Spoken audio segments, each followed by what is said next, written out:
All right, I guess so. Peace, peace. This light is bright as heck. And that's worse.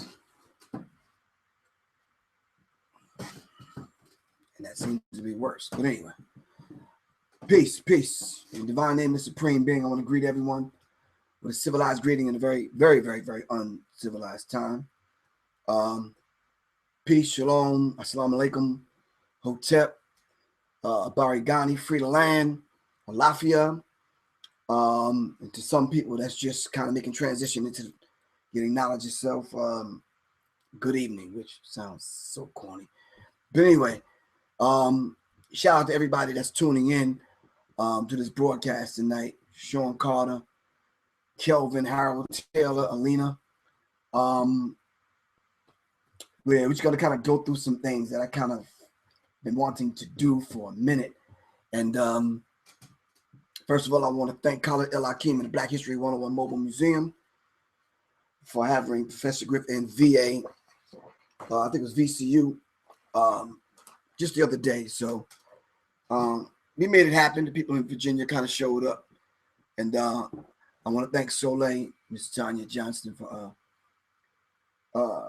making it possible for it to be on Facebook during the filming and making sure y'all got the word.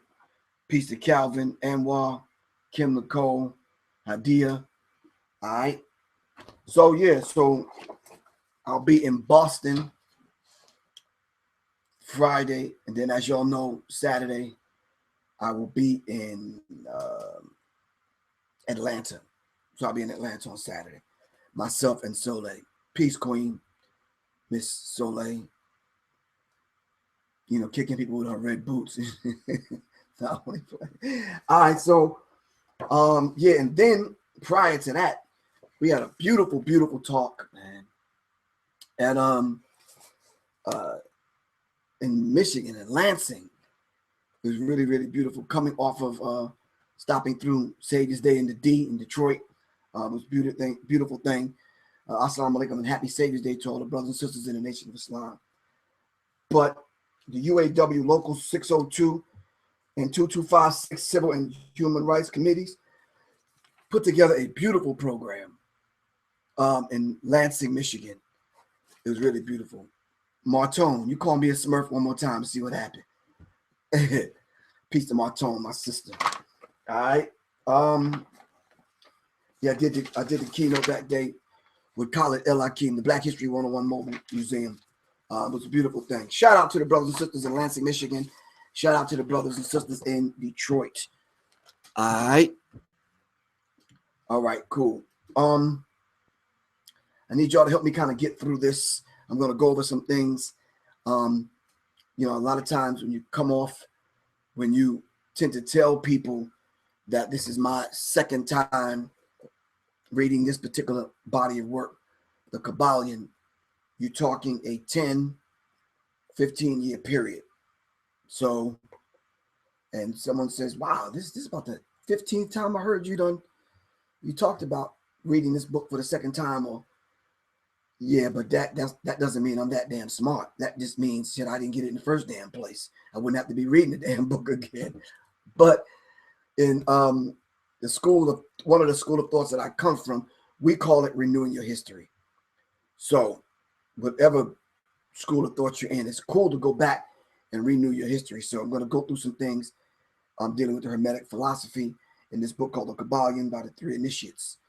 All right. So it's always good to renew your history. Shout out to the people on Google Hangout. Just make sure if you're on Google Hangout, and I'll put a message down at the bottom, then if you're on Google Hangout, make sure you come and mute your microphones. All right, peace. Hold on one second, please. Please mute your mics.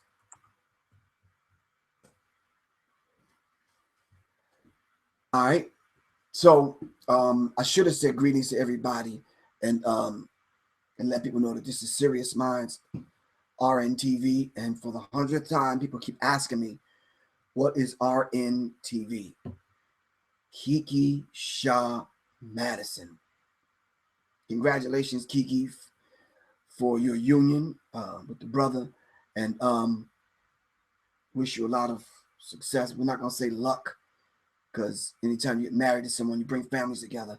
That's work. You understand what I'm saying? Anything that either one of y'all need from me and Soleil, just let me know. Or any of those people that you have that's in your life that serve as a support unit.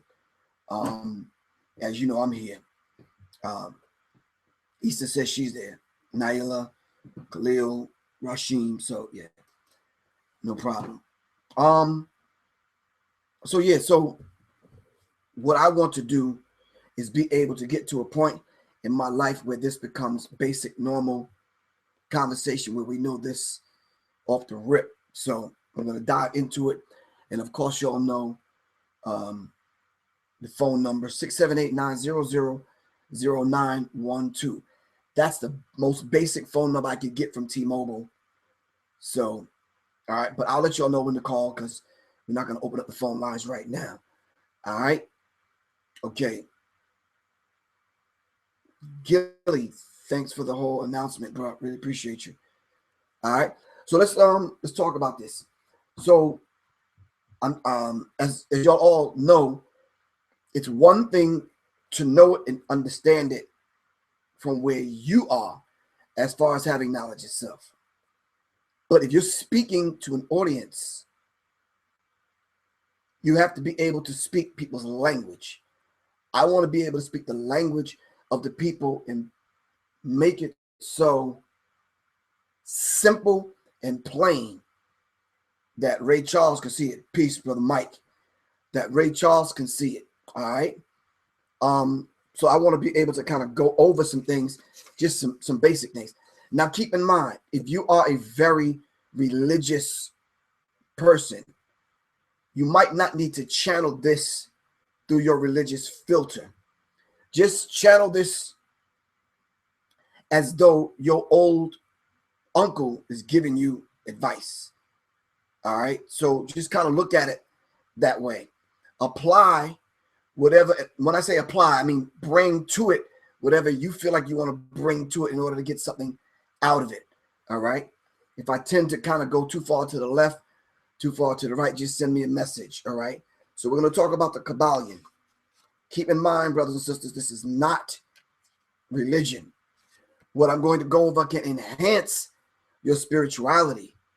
And in some cases, it may broaden your scope as far as religion is concerned. But nonetheless, don't try to squeeze this into that religious box. All right. Can we do that? Sister Tubman, thanks for coming on. Richard Parsons and a few other people just came on. All right. We are going to talk about the Kybalion. All right, but just from the outstart, we're dealing with hermetic philosophy. Now, we have to understand something, that this is coming from not necessarily my perspective, but each one of us have to have a perspective and a point of reference. So when I started hearing Hermes Trismegistus and these kind of names, and they start giving credit to the Greeks and all these other kind of people, my knowledge of self-defense mechanism always kicks in, because the black man and woman is the original people. This knowledge we've been toiling over and giving it out and dispensing it, because we are responsible for every people on the planet, and we must know and understand that. All right, so this is not Greek philosophy. The Greeks are children when it comes to the original people. The Greeks and the Greeks and the rest of them have sat at the feet of our people, and in most cases stole this knowledge and put their name on it. All right, peace to Terrell. All right, so we have to understand that. So we have to at least give the credit, in other words, give the credit what credit is due. And let me find a comfortable, safe place to start where we can kind of bring everybody into the conversation. All right. When we talk about ancient philosophy, know and understand the people that are ruling us are not ancient people. All right. So however you define ancient, you have to kind of redefine this particular term ancient. All right. If you've been here for 5,000 to 6,000 years, you're not ancient. Black people have been here for millions of years. That constitutes ancient. All right. So when they start talking about, yeah, Matthew Jordan, you're absolutely correct. We talk about thought, where the Greeks get the word thought from. The concept of what Thoth brought as a deity, as what is the term I'm looking for? It'll come to me in a minute. The anthropomorphic image of a body of work. We just say Thoth, or we'll give it a physical body and say, and then that represents that particular body of work. All right. So we have to understand that. So let me start by saying this. It says the lips of wisdom are closed except to the ears of understanding. And I think the scripture says, get wisdom, but in all thy getting, get understanding. All right. So we have to understand that just, from the beginning, it's cool that you have wisdom. It's cool that you've read a book, watched a few YouTube clips. It's cool. However, you've gained a degree of knowledge. Like I said last week, with any degree of knowledge, it should humble you to the point where the more we know that we don't know. All right. And that's real. So the Kybalion teaches the lips of wisdom are closed except to the ears of understanding. So in essence, it's saying that you have to have a certain kind of way and method of listening. All right. If it's resonating with aspects of who and what you are, you may get it today. You may not get it today, but you may check this out 5 years from now and say, wow, I remember Griff was talking about the Kybalion. You may get it then. All right. Obviously, Griff is not that bright. I didn't get it then. I got aspects of it, understood it as I was building a foundation to get knowledge itself. But having to go back over the Kybalion, it speaks to a degree of what I didn't get the last time. Or maybe I did get it, just having to renew my history. So we're going to deal with the 7 hermetic principles. The principles of truth are 7. He who knows these understandingly possesses a magic key before whose touch all the doors of the temple will fly open. The Kybalion talks about principles. The Kybalion talks about principles of truth, which are 7. And in the 5% nation of gods on earth, we know and understand that 7 is the God degree. If you study numerology, that could mean something totally different. If you're dealing with the 7 chakras, that can have a different meaning, however you deal with numerology. But it also says that understandingly you possess a magic key before whose touch all the doors of the temple fly open. We're talking about peace to the Ernest Grant joining on. When we talk about the temple, all right, we talk about the temple of the doors flying open. We're talking about the pineal gland. We're talking about that temple here, that crown chakra opening up. We're talking about those portals and that doorways opening up to the point where now you have a degree of understanding, and now you can use that degree of understanding as a key. And you can go in it and you can start unlocking and opening doors to a deeper and greater understanding. What I'm attempting to do is not get people to follow Griff. I'm trying to get people to master themselves. All right. So we have to understand that particular dynamic. The 7 hermetic principles upon which the entire hermetic philosophy is based are as follows. All right. Make a mental note of this if you don't have the book. I put the link up on my Facebook page. All right. You can get it from there. All right. But just Google or go to YouTube and pull up the Kybalion. All right. The principles of mentalism, the principles of correspondence, the principles of vibration, the principles of polarity, the principle of rhythm, the principle of cause and effect, and the principle of gender. All right. So if we are to go into this, there's certain things that we have to press the pause button on, because what we think we know may interrupt that process of obtaining degrees of wisdom that the hermetic philosophy is attempting to impart. All right. It's a 224-page book. Might not see it on the New York Times bestseller, because there are certain bodies of work and certain knowledge out there that the slave master's children just don't want you to get. All right. And as I interact with people and as I study and run across different bodies of work, this is one of those things. Just to the religious, to the Christians out there, there's other Bibles that if you're a Baptist, other aspects of Christianity may not want you to read. There's companions to the Bible. There's guides to the Bible that'll take you deeper into the teaching, way beyond what your reverend or your pastor may know.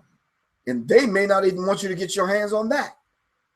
So yes, Soleil, a lot of times they make this part of a larger body of work in order to understand and to use as the basis to prepare your mind to go into studying numerology or herbs or holistic health.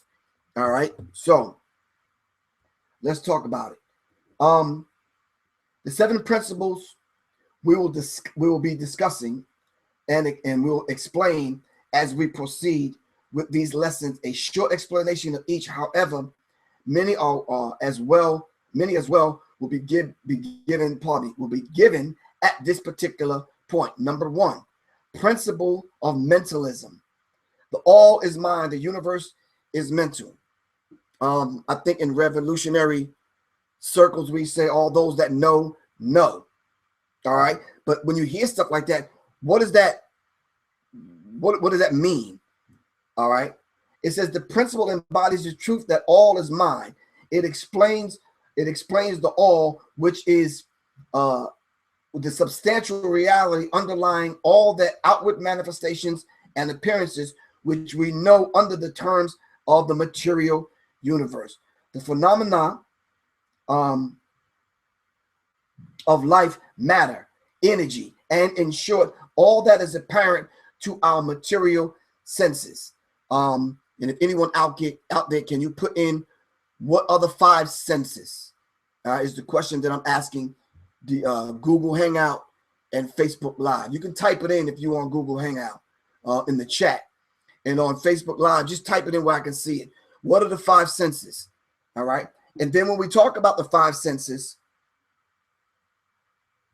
we have to ask the question, what is the 6th sense? And I think it was Wednesday Adams that asked the question the other night. What are the other forms of nonverbal communication? What are the other forms of nonverbal communication? All right. We have to kind of think these things and be able to challenge smell, taste, touch. Hold on for a second. Hold on. Cypress.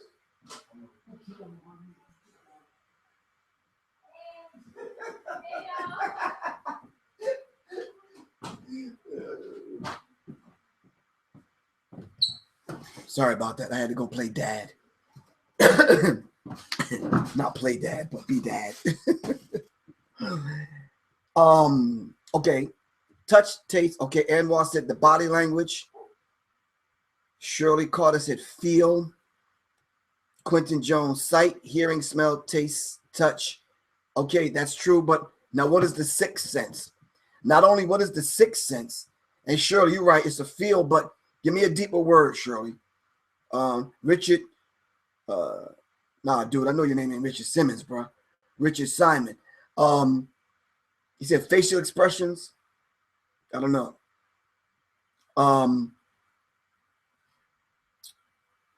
Nah, I'm looking for something a little bit deeper. All right, that sixth sense, and then give me nonverbal communication. What are the two forms of nonverbal communication? Telepathy, sixth sense, I could deal with that. Intuition, okay, that's the word I'm looking for. Your intuition, all right?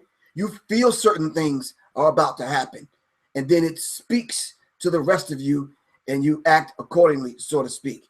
All right, but now I'm looking for what is that nonverbal communication? What are the other two forms of it? All right, Shirley, you're right. Your psychic ability, yes, but that's something you have to develop and something you have to realize that you have. All right. While you're looking that up, all right. When we understand the understanding of this great hermetic principle of mentalism, it enables the individual to readily grasp the laws of the mental universe and to apply them the same to well-being and advancement. All right. You heard the term mind over matter. D.D. Stewart, you're right. Body language is nonverbal communication. I mentioned that the other day at the lecture, and I asked people to give me certain symbols. All right. And of course, they referred to not only facial expressions, Amy, but certain body language. And I think Wednesday Adams said writing. Writing is nonverbal. Right? So, yeah. Chase said humans have over 200 senses that they're unaware of. True. So when we're talking about mentalism, if all is mental, all right, sometimes when you talk to people that are talking to you from an esoteric perspective, they may refer to the mind as being mental. Sometimes people call God the divine intelligence. All right. So when we're talking about all is mental, it talks about the unknowable and the undefinable. What is the unknowable and undefinable? I thought that they taught in certain schools of thought that we're gods having a human experience. All right. If that's the case, if we're gods, shouldn't we know all that there is to know? Or are we leaving that to the best knower, which is the all in all, which is the supreme being? All right. But why is it? It says that all that is apparent to our mental senses is the spirit, which is in it of itself unknowable and undefinable, but which may be considered a thought of a universe that's infinite, living mind. All right. Is it possible to have something out there that affects our mental, universe that's unknowable and undefinable? Somebody write something to me and let me know what you think is undefinable. What is it that you think that the human being or the collective human being, all right, or the divine intelligence that connects to the mental, because all is mental. That brings me to having to understand and define this term ether. What is the definition? What is the ether? All right. And breaking it down in simple terms, I told one audience the ether is everything that connects everything else. Is that the mind? All right. Is that the all? So what is the etheric realm then? What is ether? All right.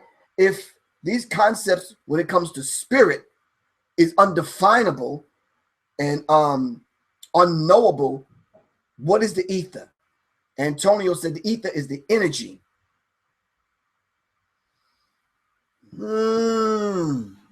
So does the body have an etheric realm? Ether, Chase said, ether is the glue. Both of y'all are right. It's everything that connects everything else. Ether, Antonio said, is gas, but it also operates as the glue that connects everything to everything else. All right. If we can explain it without having to get into, using big words. All right. We're just trying to keep it on the level that we can all communicate and understand. All right. It says, he who grasps the truth of the mental nature of the universe is well advanced. The path to mastery, and these words are as true today as they were true in the time they were first written. All right? But were they understood before they were written? Because once upon a time, we didn't have to write. All right?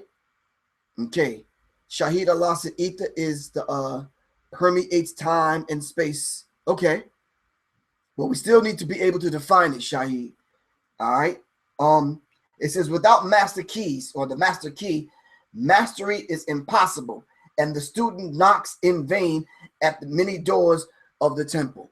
We have to be able to have keys to unlock these certain things in order for us to understand them. Do me a favor real quick. Make a mental note or write this down. I need you to study Asa Hilliard's Master Keys. Asa Hilliard's Master Keys. All right.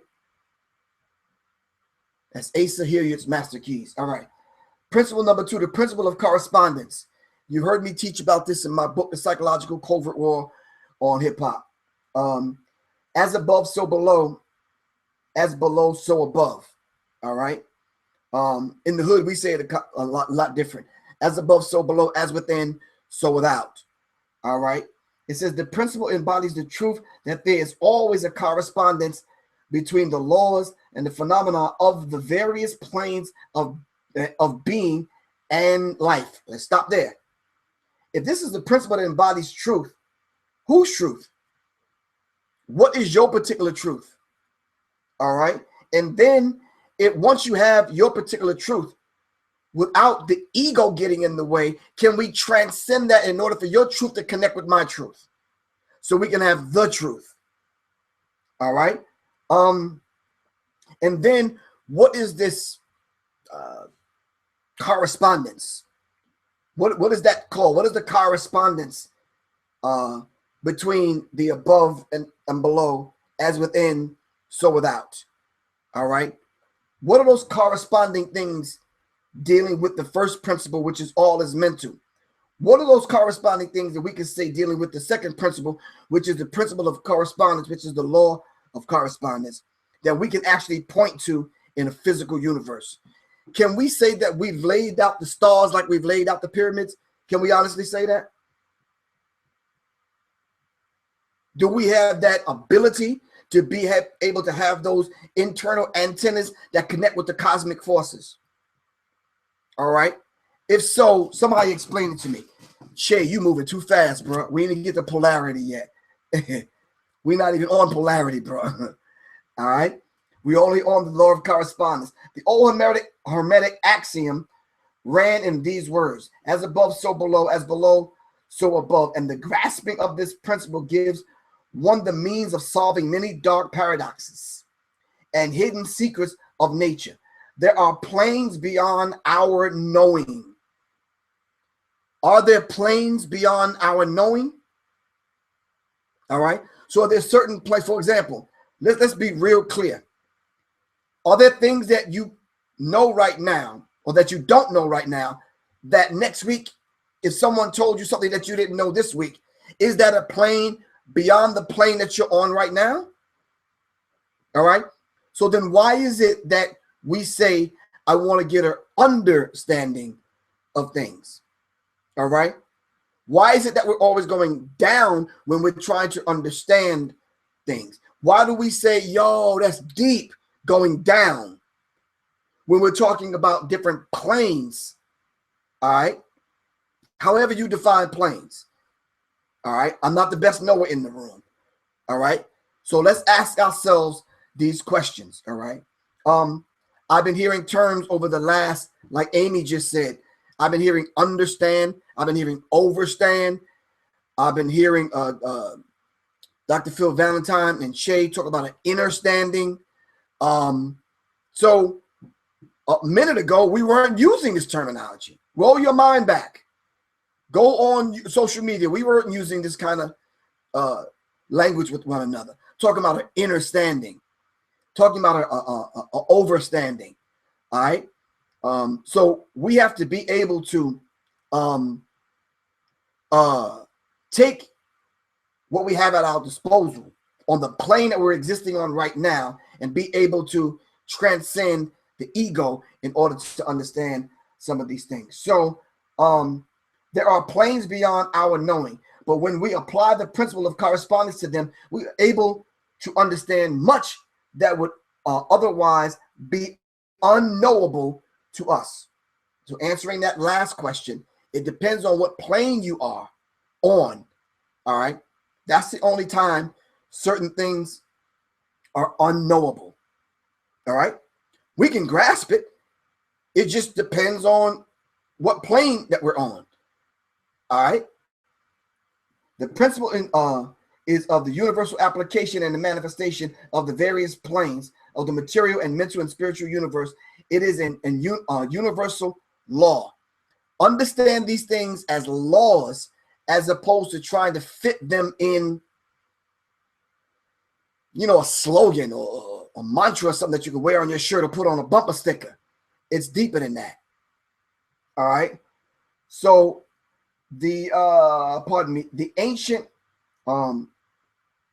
hermetists consider the principle as one of the most important mental instruments by which man was able to pry aside the obstacles which hid from view and the unknown. So just applying the principle of as above, so below, as within, so without, the law of correspondence. All right. They said it's a very important principle in this particular body of work, the Kybalion. All right. So let's deal with them as laws. All right. There's laws operating in the universe that a lot of us don't know, don't understand, and haven't grasped yet. All right. There are certain things in religions that we claim we know that are outside of your circumference of your understanding. All right. Which Ray Hagen often teaches us. All right. Third law, the principle of vibration. Nothing rests. Everything moves. Everything vibrates. All right. Which is deep. Yeah, Daniel, we didn't get to the law of attraction yet. All right. Just pump the brakes for me, man. The principle of vibration. I heard Black Dot say that one time. He put something on the table and he's like, yo, he put this on the table. He says, once I drop this on the table, it falls into a law. And that law is the law of vibration. We may not see it move. All right. It's just moving at a rate and a speed that it cannot be detected by the physical eye. You understand what I'm saying? But it falls into the law of vibration. It says the principle embodies the truth that everything is in motion. Everything vibrates. Nothing is at rest. Facts which modern science endorses and which each new scientific discovery tends to verify. They verify it every time they think they've came up with something new. But as the saying goes, there's nothing new under the sun. Isn't that the saying? Well, if there's nothing new under the sun, what is it that's beyond the sun that's old and not so new? If we're the ones that adorn the universe with stars, sun, moon, stars, and planets, then what is it beyond the sun that these new people have often said that there's nothing new under the sun? All right. And why is it that some of us in different schools of thought, when our birthday rolled around, we say we've made a transition around the sun and back? Well, what is it on the other side of the sun that we don't know? This is why I call my channel SiriusMinds. All right. Taking that energy and that vibration from the star series that sit behind the sun. All right. Ask the Dogon. Ask the brothers that sit in Mali that studied ancient manuscripts. Ask those brothers and sisters that probably don't know how to read but can communicate better than any of us that are communicating with one another on this broadcast. All right. Ask those brothers and sisters that have the old ancient wisdom. When you start talking about the different sciences that kind of connect, all right, and in studying them different sciences, that says, wow, if I was to put the name of together of a network, a radio broadcast, or a television broadcast, I want Serious Minds to connect with Serious Minds, because Serious Minds attract Serious Minds. And then when you look deeper into the word, you have to go beyond. All right. So it could be right, the sun, but I want to go beyond that. All right. It says the principle explains that the differences between the different manifestations of matter, energy, mind, and even spirit result largely from varying rates of vibration. You ever meet somebody and they all that you might want them to be on the physical, but you just can't vibe with them and gel with them? You understand what I'm saying? That's because the person is vibrating at a lower frequency than you are. Your vibration is higher. All right. You could be trying to connect here at the heart chakra and they still operate on the lower chakras. You're trying to operate here and connect with the pineal gland and connect. That's why a lot of women say to men, we not here. They don't mean the two physical eyes. We just not connecting here because we're not vibrating at the same vibratory rate and speed. We don't have the same vibration. We don't vibe. We don't gel. All right. And this is very real. And this is where that particular concept comes from, the law of vibration, the principle of vibration out of this particular body of work, the Kybalion. All right. Okay. The vibration is spirit, and it is such as infinite rate of intensity and rapidly that is the practically at rest, just as rapidly as moving, basically meaning that just as you may vibrate on a different vibration, that other person is vibrating at where they are, but it's something that brought y'all to paths to cross, to even discover you're not vibrating or at the same vibratory rate or frequency. All right. So like William said, he's vibrating right now and he's connecting with wherever I'm at, however, whatever plane I'm vibrating on. All right. So some people are not. Some people may have to rewind this, wait till later to get it. It depends on where you're vibrating. Some of y'all probably just got off work and your vibration is low.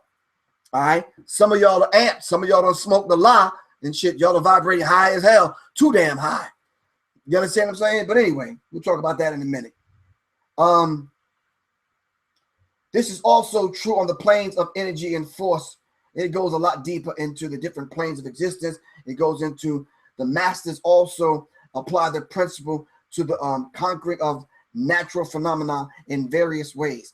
He who knows understands the principle of vibration as he or she grasps the scepter of power, says one of the old writers. That is the law of vibration. The next one is the principle of polarity. All right.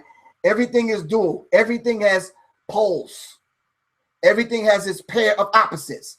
Like and unlike are the same. Opposites are identical in nature, but different in degrees. Extremes meet. All truths are but half truths. All paradoxes may be reconciled.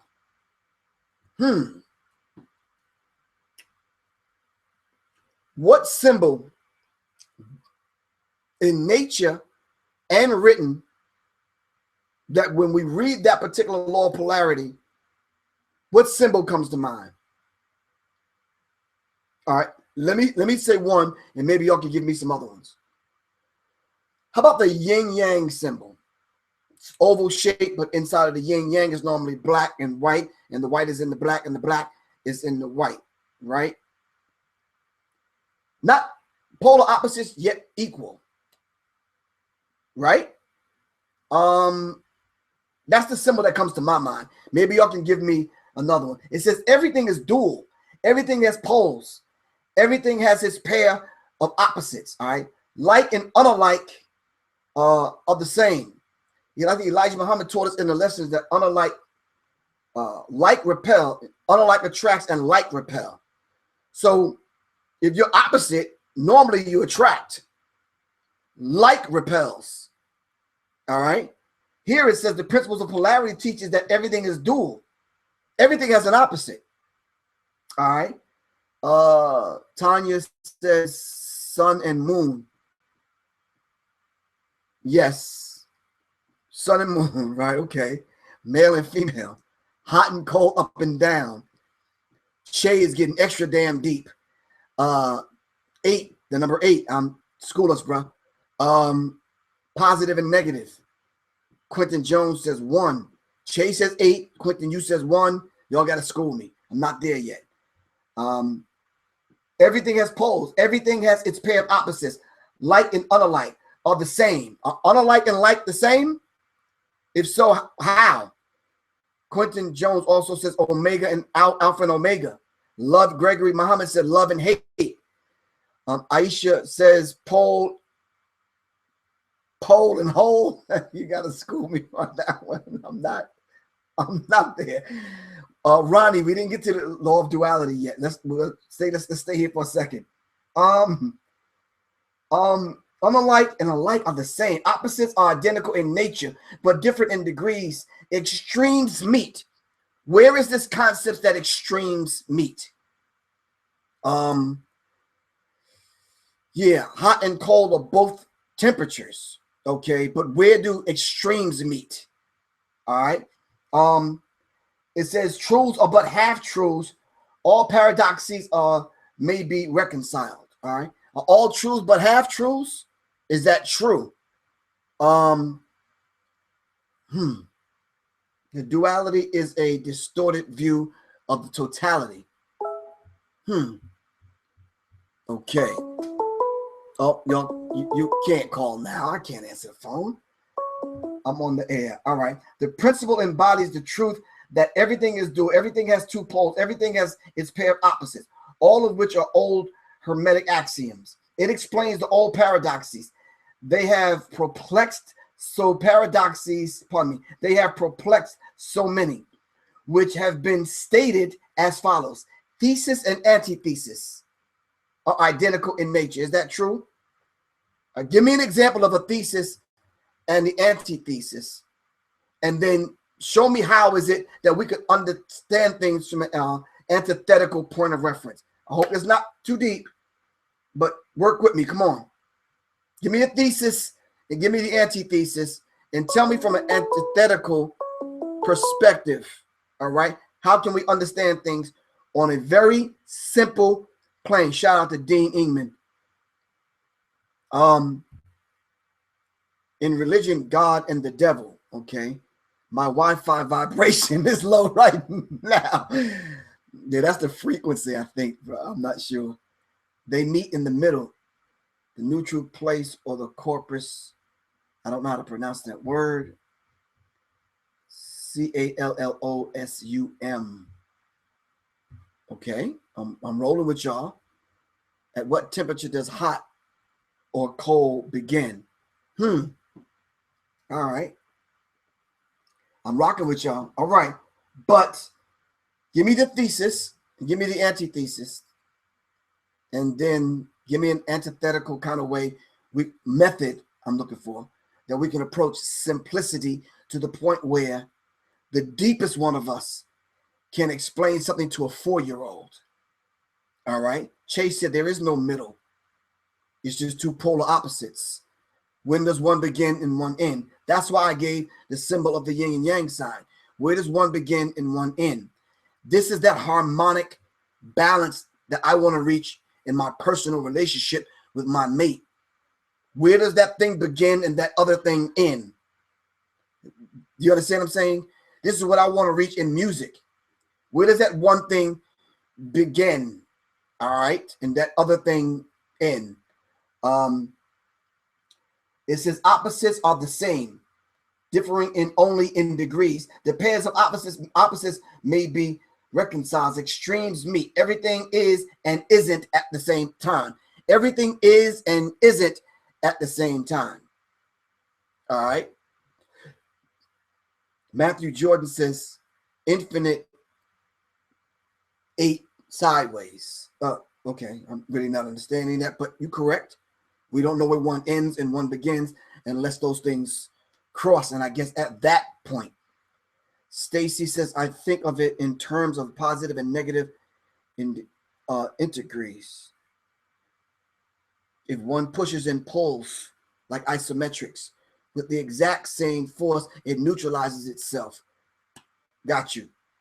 All right. It talks about to illustrate heat and cold, although opposites are rarely the same thing. All right. To illustrate, it says heat and cold, although opposites are really the very same thing. All right.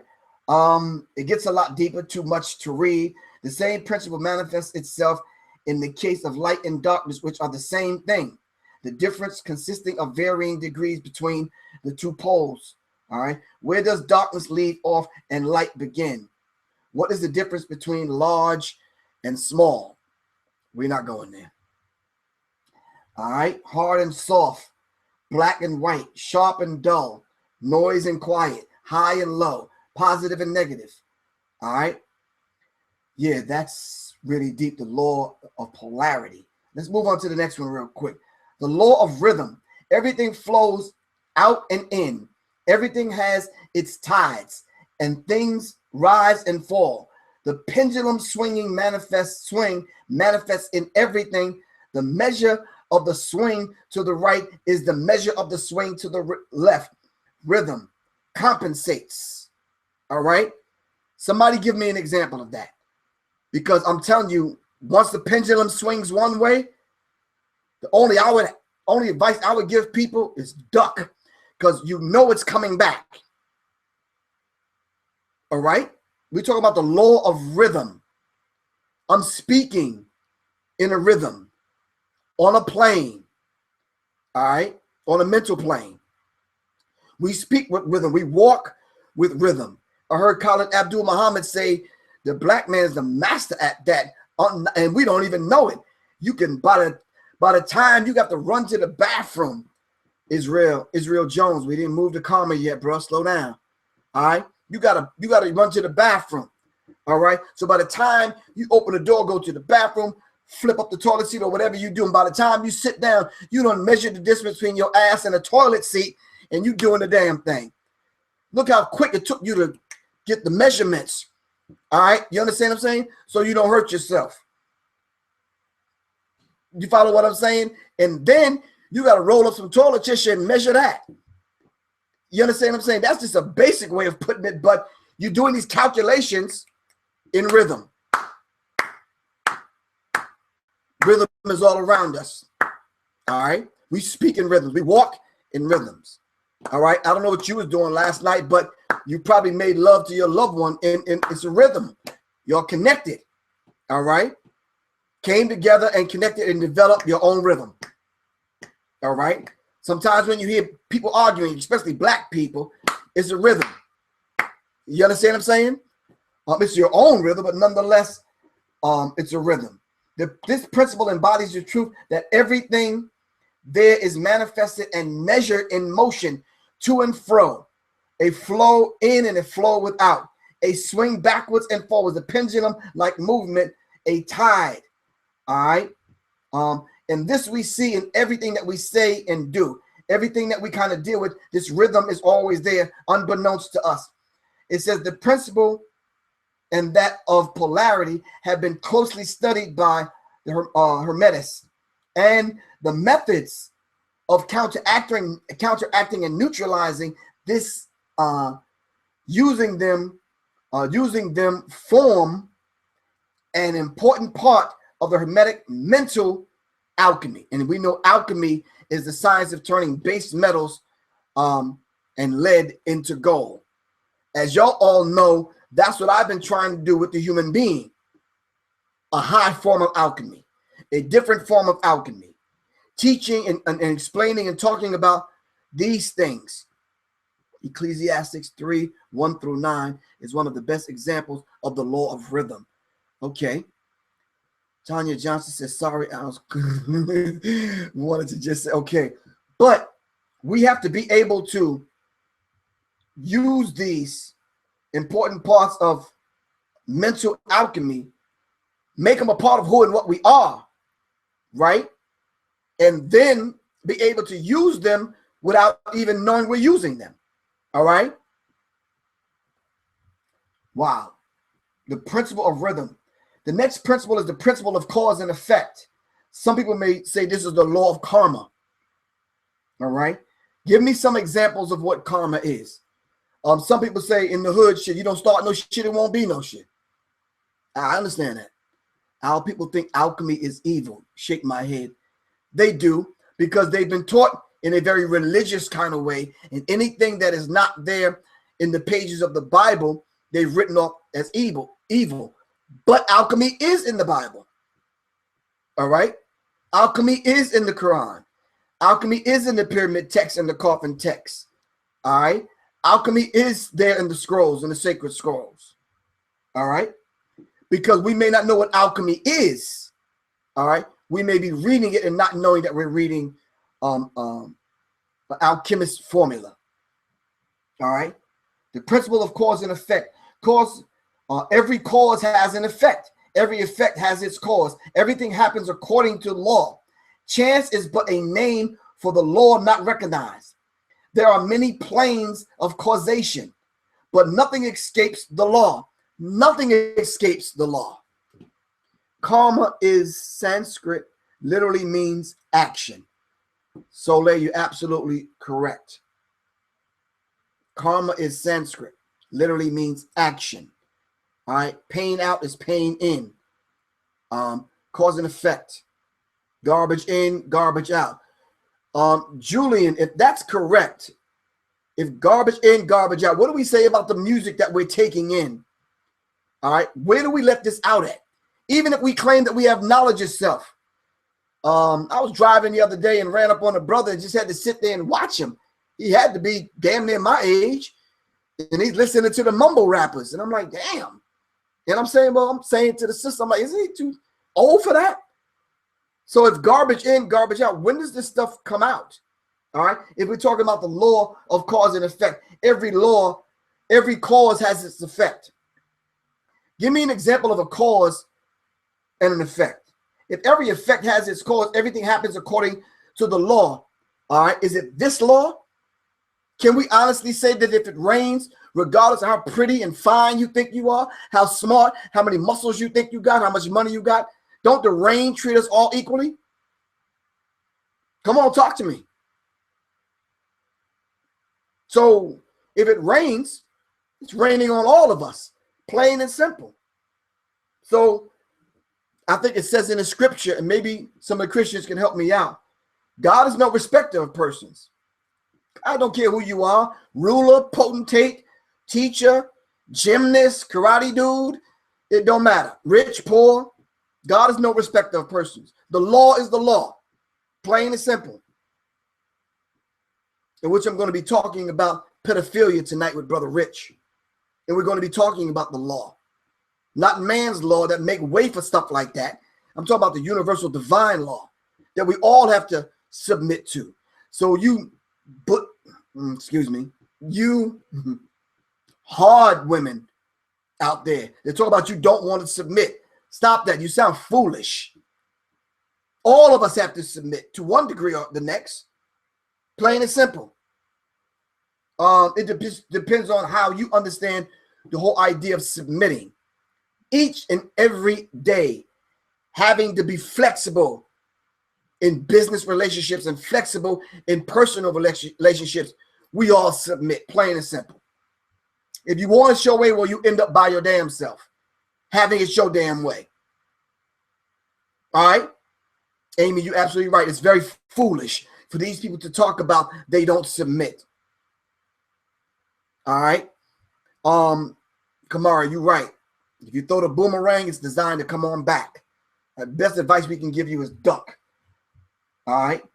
So when we talk about karma, we talk about the law of cause and effect. Everything happens according to the law. Nothing ever happens, it merely happens. There's a reason why it happens.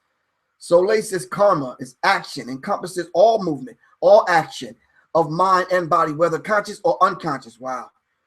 Karmic result, occurring examples of planting a seed in the ground and then transiting and karma. I can't see, it's too much to read because it wants me to press see more. All right. But consciously or unconsciously, all right, is going to happen.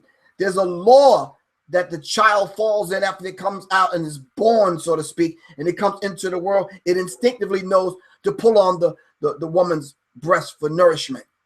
All right. There's certain things that we just don't need to be taught, but there's certain things like these particular laws. All right. Listen, Christians and Muslims, these particular laws are not waiting around for you to believe in them. Could someone please do me a favor for the time that we have left? Can someone look up the word belief or believe and put it in here so we can all read it? These laws are not waiting around for you to believe in them. They're going to happen regardless. Plain and simple. All right? The masses of the people are carried along, obedient and obedient to environment. All right? There's different things that will make you submit. As simplistic as rain falling, we instinctively know to cover up. All right? Therein lies a very simplistic way of explaining to these hard-ass people out here that don't want to submit, that think that they can only do things their way. All right? We instinctively know to cover up. So let's understand things from a very simplistic plane. I guess we could use those words. Let me see. It says they help play the game of life instead of being played and move about by other wills and environment. Playing this whole game of life. What are these laws that are already put in place to govern belief? Accept something as true. Feel sure of the truth. Accepting something as truth. Well, if you're talking about believing in something, that's not fact. All right. You just believing and accepting something as the truth. Is not accepting something as true. You feel sure of truth. So is belief a feeling or is belief actual fact? Belief and acceptance that statement is true or something exists. This whole belief thing works my nerves because it's like Amy said, be, lie. Well, the word is lies in belief, of course. But we have to accept it as being true. No one's saying knowing. We just believe that it's true. You have to accept the fact that it's true. We don't know. We're just accepting the fact that it's true. But they help to rule on their own plane. In this statement, there is condensed a wealth of hermetic knowledge. Let him read who can. Wow. It's basically saying if you're operating on the plane where you can actually read and process it and understand it, you may have a different key than the rest of us. All right. You may have a different key than the rest of us. Wow. I didn't even get a chance. The principle, I'm going to have to go over. So those of y'all that got to check out at 10, we're going to go slightly over if that's cool with everyone, because I have to get past this or get through this. Pardon me. The principle of gender. Gender is everything. Everything has a masculine and feminine principle. Gender manifests in all planes. This is not a spit on. I'm not throwing shots at. I'm not coming at homosexuals. This is a law we must know. The law and the principle of gender. Gender is in everything. Everything has a masculine and feminine principle. Gender manifests in all planes. All right? But we have the divine masculine and the divine demeans energy resides in all. The divine masculine and divine demeans energy. Soleil, you're going to have to explain that. I'm not, I can't grasp it. Resides in all. Oh, I'm sorry. The divine masculine and divine feminine energy resides in all. I got it. Right. But now it's the delicate balance. How do you balance that out? What happens if one is more than the other? Do you take on the whole philosophy and ideology of homosexuals? If one is more than the other, what happens now? What happens on in the physical plane? What happens when there's more masculine there than feminine? Are we over masculine to the point where we too masculine? Are we over feminine to the point where we reside in this feminine kind of plane of existence? What happens? Must have seed and egg in all. Well, I've heard that when I was growing up, Julian. What came first, the chicken or the egg? And if what Soleil is saying, that the masculine and feminine resides in the same place, how is the principle of gender applied here? If gender is everything, everything has masculine and feminine principles, gender manifests in all planes. All right? So we have to be able to understand. It says the principle embodies the truth that there is gender manifest in everything. The masculine and the feminine principles are forever at work. This is true, not only the physical plane, but of the mental and even the spiritual planes. Wow. On the physical plane, the principle manifests as sex. On the higher planes, it takes a higher form. But for the principle is ever the same.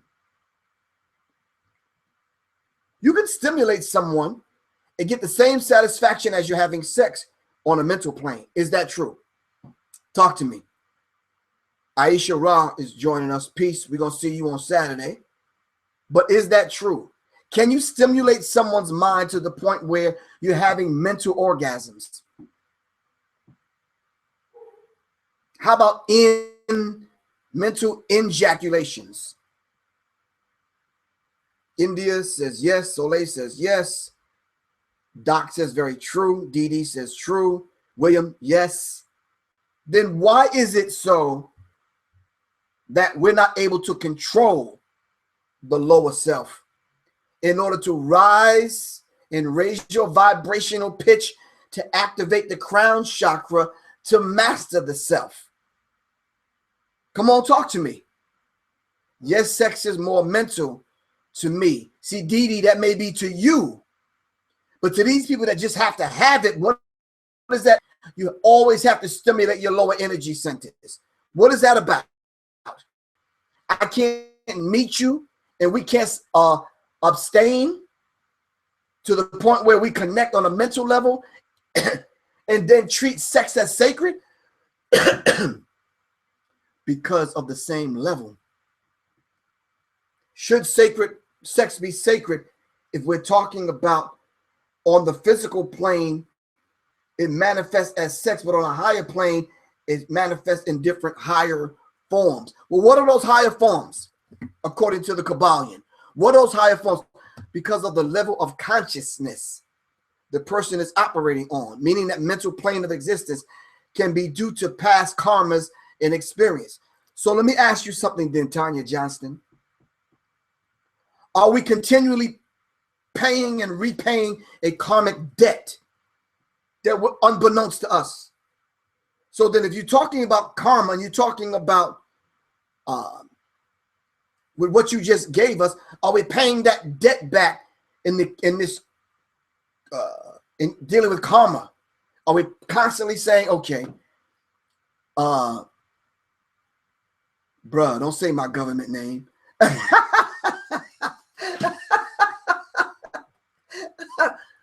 Don't say your government name. He says, yes, we are. We're paying a karmic debt. That is a debt that you're going to pay regardless. If you're being controlled by your lower energy centers, all right, that will rule you. Elijah Muhammad told us to control our appetites, our appetite for food, our appetite for sex. We have to be able to master the self from the crown chakra down, and then those 7 layers of consciousness. All right, we have to be able to activate them. All right. Those were the 7 principles that we just kind of ran through. The principle of mentalism, the principles of correspondence, the principle of vibration, the principle of polarity, the principle of rhythm, the principle of karma, which is cause and effect, the principle of gender. All right. Those are the 7 principles. It's 10:05, and I ran out of time. I wish we can kind of go into the Kybalion a little bit deeper, but all I have is an hour. Next week, I need y'all to tune in. It's a very special program. We're going to talk about COINTELPRO. We're going to pinpoint the COINTELPRO and that kind of counterintelligence information that surrounded Malcolm X. And we're going to go into the making of not only FBI's COINTELPRO, but the making of black leaders and how the United States government conspired against Malcolm X that led to his assassination. All right. Peace, Riri. All right. I love y'all to life, but I got to go. I got to study for this thing with Brother Rich. All right. Try to donate. Go to my site, www.professorgriff.me. Hit the donate button. I'll give us $1, dime, food stamp, Captain Crunch coupon, whatever. Or just send me some positive energy. I'll take that too. For the people that have already donated, I love y'all to life, and I really appreciate y'all. As I often say, revolution is not an event. It's a process. I am because we are, therefore I am. Love y'all to life. As Don Cornelius says, love, peace, and soul. Peace, y'all. Got to go. Peace. Google Hangout. Thank y'all very much. Really appreciate y'all. We got to go, though. I got to find a different way to interact with the people on Google Hangout. Where's my mouse?